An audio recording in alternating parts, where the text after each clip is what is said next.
खर्चा कितना आया, खर्चा कितना आया, खर्चा कितना आया। मैं जब बाइक टूर करता हूँ खर्चे की बजाय इस एक्सपीरियंस को एंजॉय करता हूँ जिसके लिए स्ट्रेसफुल लाइफ से निकल कर गए होते हैं।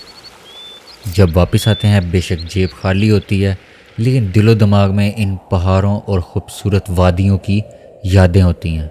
ये वाटरफॉल यहाँ से निहायत ह्यूज लग रहा है। और साथ साथ वो कठिन रास्ते।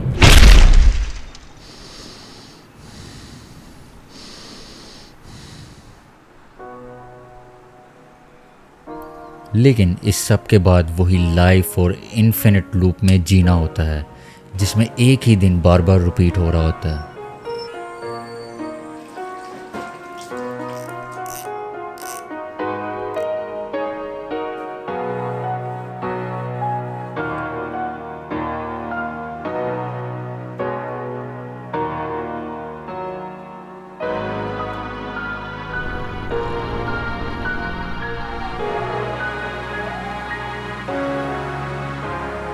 हमारा स्कर्दू बाइक टूर तो कंप्लीट हो चुका है। सोचा इस टूर की फ्यूल कॉस्ट और तमाम तरह एक्सपेंसेस पर वीडियो बनाई जाए ताकि जो लोग अपने नेक्स्ट बाइक टूर की तैयारी कर रहे हैं उनको एक बेहतरीन गाइड मिल सके। साथ ही हमारे 5000 सब्सक्राइबर्स भी कंप्लीट हो चुके हैं 2 साल की तगड़ी मेहनत के बाद। इसके लिए भी आप सबका शुक्रिया। स्कर्दू बाइक टूर की टोटल 8 वीडियोस मैं ऑलरेडी अपलोड कर चुका हूँ। जिन व्यूवर्स ने देखी और पसंद की हैं इनका भी ख़ास शुक्रिया। अगर आप वो वीडियोस देखना चाहते हैं तो आई बटन या फिर डिस्क्रिप्शन में दिए गए लिंक से इन वीडियोस को देख सकते हैं। इस पूरे टूर में हमारी बाइक 1600 किलोमीटर चली और हमारा टोटल पेट्रोल तकरीबन 40 लीटर लगा, जिसकी कॉस्ट हमें 11,000 तक आई। पहले 1000 किलोमीटर पर स्कर्दू में मैंने बाइक का इंजन ऑयल चेंज करवाया था। ये एडवेंचरस टूर मैंने अपने तूफान मेल सुजुकी GS 150 पर किया, जिसकी एवरेज तकरीबन 40 से 45 किलोमीटर फी लीटर है। और ऑन रोड के अलावा ख़तरनाक किस्म का एक्सट्रीम ऑफ रोड भी किया, लेकिन आउटस्टैंडिंग परफॉर्मेंस थी इस तूफान मेल ने। साथ मेरे फेलो राइडर्स अपनी YBR पर थे और YBR की भी बहुत अच्छी परफॉर्मेंस थी through out this tour. YBR की भी वही 40 से 45 किलोमीटर की ही एवरेज रही। बहुत से कमेंट्स आ रहे थे कि क्या हम होंडा CG 125 पर टूर कर सकते हैं, तो इस पर भी बात की जाएगी कि कौन कौन सी बाइक पर आप टूर कर सकते हैं, क्या क्या चीज़ें रिक्वायर्ड होती हैं। लेकिन पहले एक्सपेंस वगैरह आपके साथ शेयर कर लिए जाएं। जैसा कि आपने फर्स्ट वीडियो में देखा कि हम इस टूर में लाहौर से मानसेरा तक अपनी बाइक को नियाजी एक्सप्रेस की बस में बुक करवा कर लाए थे। बाइक के बुकिंग चार्जेस 3500 थे और बस की सीट 3000 की थी।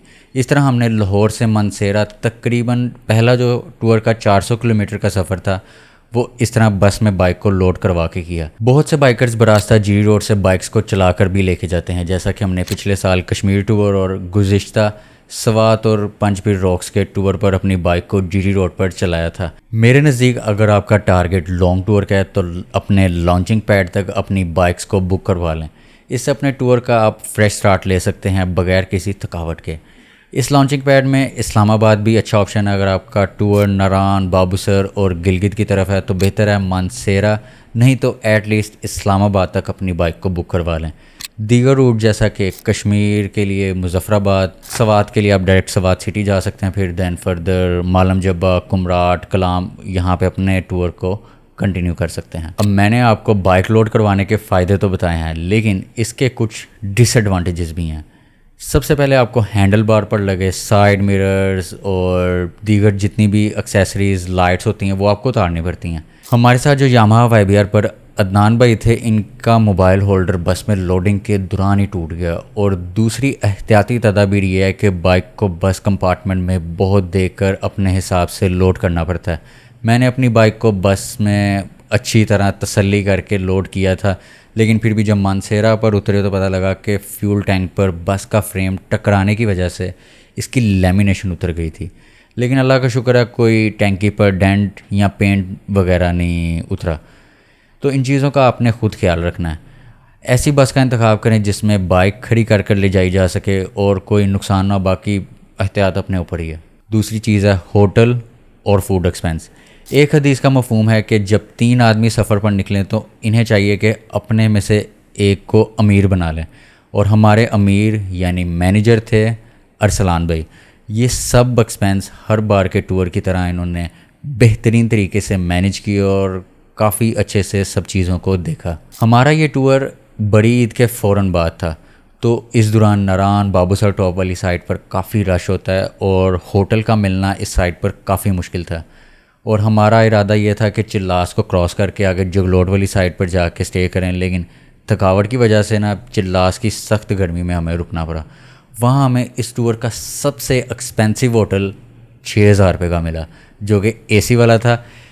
इसके बाद गिलगित स्कर्दू में होटल हमें 2,000 से 3,000 रुपये में मिले। हम बाइकर्स ने सारा दिन सफ़र करना होता है, बस एक रात सुकून की गुजारने होते हैं, फिर सुबह उठकर वही पहाड़ों का हसीन सफ़र। खाना अरसलान भाई ने घर से बनवाया था, जिसमें लजीज डिशेस शामिल थी। इनको एयर टाइट या जिसे फूड पैकिंग कहते हैं वो भी इन्होंने ही करवाया था। एक कंपनी है फैसल फूड्स के नाम से, जिसका एड्रेस या कॉन्टैक्ट नंबर मैं डिस्क्रिप्शन में ऐड कर दूंगा। इस तरह पूरे टूर में हमने घर का बना हुआ हाइजेनिक खाना खाया। होटल और फूड का टोटल एक्सपेंस हम सब में इक्वली डिवाइड हुआ था। इस तरह पर पर्सन 50,000 से 55,000 खर्चा आया, पेट्रोल, होटल और खाने का खर्चा मिलाकर। अब बात की जाए किन बाइक्स पर आप टूर कर सकते हैं, किन किन सेफ्टी एलिमेंट्स और एहतियाती तदाबीर की ज़रूरत है। मैंने इस टूर में काफ़ी बाइकर्स देखे जो होंडा CG 125 पर आए हुए थे। इसी तरह हमारे जो दोस्त हैं अदनान भाई, इन्होंने पिछले साल अपना जो कश्मीर टूर था वो हमारे साथ होंडा CG 125 पर किया था। अगर आप अच्छा कंफर्ट चाहते हैं तो 125cc कैटेगरी में यामाहा YBR भी देख सकते हैं। मेरे पास सुजुकी GS 150 है और लॉन्ग टूर में इसकी बहुत अच्छी परफॉर्मेंस थी। अल्लाह का शुक्र है किसी ज़लालत का सामना नहीं करना पड़ा। नलतर, बाशु और देओसाई जैसे ऑफ रोड पर भी बेहतरीन चली। अब 150cc कैटेगरी में आप सुजुकी GR 150 और होंडा भी देख सकते हैं। अब बात की जाए सेफ्टी की, तो सबसे पहले आपको कोई अच्छी क्वालिटी का हेलमेट चाहिए जो सर्टिफाइड हो, आपके सर को अच्छे से प्रोटेक्ट कर सके। मैंने इस टूर पर जाने से पहले LS2 स्ट्रीम हेलमेट ख़रीदा था, जो कि बहुत ही लाइट वेट और कंफर्टेबल हेलमेट था। दूसरे नंबर पर अगर आपका बजट अच्छा है तो कोई राइडिंग गियर ले सकते हैं जिसमें शोल्डर, एल्बो, नी गार्ड्स लगे हुए हों, जो कि खुदा न खास्ता किसी एक्सीडेंट में आपको मेजर इंजरी से बचा सके। अगर आप राइडिंग गियर नहीं ख़रीदना चाहते तो आप कोई नी और एल्बो गार्ड भी ले सकते हैं। ये राइडिंग गियर की निस्बत सस्ते होते हैं और किसी भी सूट के ऊपर आसानी पहने जा सकते हैं। तीसरे नंबर पर फर्स्ट एड किट लाजमी साथ रखें, जिसमें कॉटन बंडल, पायोडीन, पट्टी और पेन किलर साथ हो, ताकि खुदा न खास्ता किसी हादसे की सूरत में आप फ़र्स्ट एड कर सकें। बाइक से मुतालिक इजाफी इंजन ऑयल भी ज़रूर रखें। मैंने सवात में एक जगह से लोकल इंजन ऑयल डलवा लिया था, जिसकी वजह से बाइक के जो इंजन के रिंग थे ना वो उड़ गए। तो कोशिश करें अपने साथ 1 नंबर ओरिजिनल इंजन ऑयल साथ रखें। पंक्चर की सूरत में puncture kit, extra tubes, air pump और चैन लॉक भी साथ रखें, ताकि किसी ख्वारी का सामना ना करना पड़े। अगर आपका ये पहला लॉन्ग टूर है तो अपने प्लान में वो पॉइंट सेलेक्ट करें जिनमें ज़्यादा ऑफ रोड ना हो और ग्रुप के साथ जाएं, ताकि किसी मसले की सूरत में आपको कोई असिस्ट कर सके, गाइड कर सके। इसी तरह ख़र्चा भी डिवाइड हो जाता है सोलो टूर की निस्बत। एक बाइक पर एक ही राइडर हो अगर आप सफ़र का मज़ा लेना चाहते हैं। डबल सवारी या साथ जो पिलियन है, ये मैं लॉन्ग टूर में बिल्कुल भी रेकमेंड नहीं करूँगा। एक दूसरे के साथ राब्ते में रहें, जिसमें बेहतरीन जो मेथड है वो है इंटरकॉम। इस टूर में हम तीनों राइडर्स एक दूसरे के साथ कनेक्टेड थे, जिसमें मज़े की गपशप, मजाक और इन्फॉर्मेशन भी एक दूसरे के साथ शेयर करते रहे। इससे ये होता है कि सब साथ रहते हैं और कोई आगे पीछे नहीं होता, और अगर किसी की बाइक ख़राब हो जाए या किसी को हेल्प चाहिए हो तो वो इंटरकॉम में बता सकता है। और भी बहुत से फ़ायदे हैं। मैं इस्तेमाल करता हूँ जी फ्रीडकॉन का TMAX Pro इंटरकॉम। इसकी रेंज भी अच्छी है और आवाज़ में क्लैरिटी भी है। इंटरकॉम का जो अल्टरनेटिव है वो है व्हाट्सएप ग्रुप कॉल, या कोई भी आप ग्रुप कॉल क्रिएट करके एक दूसरे से कम्युनिकेट कर सकते हैं। लेकिन कुछ ऐसे इलाके होते हैं जहाँ पे सिम सर्विस या इंटरनेट सर्विस नहीं होती, जिसकी वजह से आपको कम्युनिकेशन में मसला आ सकता है। ये पूरा टूर जहाँ एंजॉय किया वहाँ अच्छे से ट्रैवल व्लॉग्स भी रिकॉर्ड किए थे। बाइक टूर में साथ साथ अच्छी क्वालिटी का कंटेंट बनाना काफ़ी मुश्किल होता है। इसके बाद उससे भी जो मुश्किल काम है वो है एडिटिंग का, क्योंकि अपनी रिकॉर्डेड वीडियोस को हाई क्वालिटी स्टोरी में आपको दिखाना था। सब वीडियोस 3 से 4 दिन के गैप से अपलोड की गई यूट्यूब चैनल पर। एक वीडियो को एडिट करने में 2 से 3 दिन लग जाते थे। ख़ासकर वॉइस ओवर की स्क्रिप्टिंग और इस सब के लिए मैंने ये जो नया माइक है ये ऑर्डर किया, जिसके ज़रिए आप मुझे सुन पा रहे हैं। तकरीबन ये 23,000 का मुझे ये कॉस्ट किया, जिसमें ये इसका वो स्टैंड और ये माइक वगैरह भी है। बहुत सारे रीटेक्स भी होते थे, लेकिन एक नई चीज़ सीखने को मिली। इस एडिटिंग वाले चक्कर में मेरे काम का भी काफ़ी ज़्यादा हर्ज हुआ। पिछले कुछ हफ्तों से मैं अपने काम में ही मसरूफ़ था।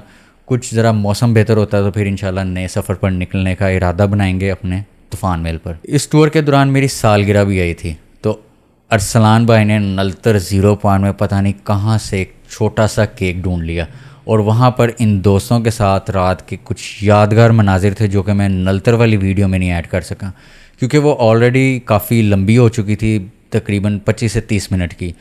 तो वो मैं क्लिप आपको दिखाता हूँ।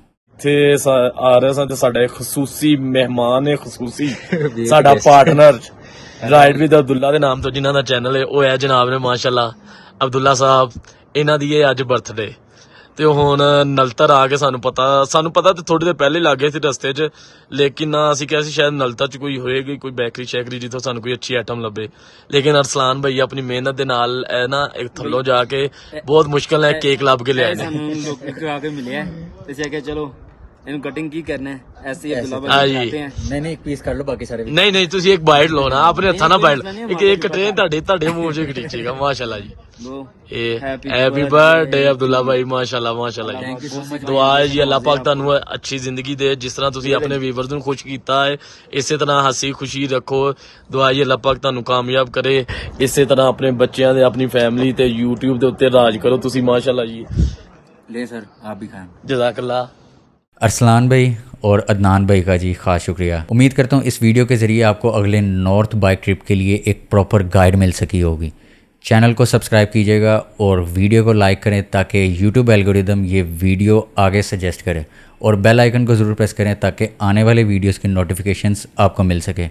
मिलते हैं अगले किसी सफ़रनामे में, तब तक के लिए जी अल्लाह हाफिज़।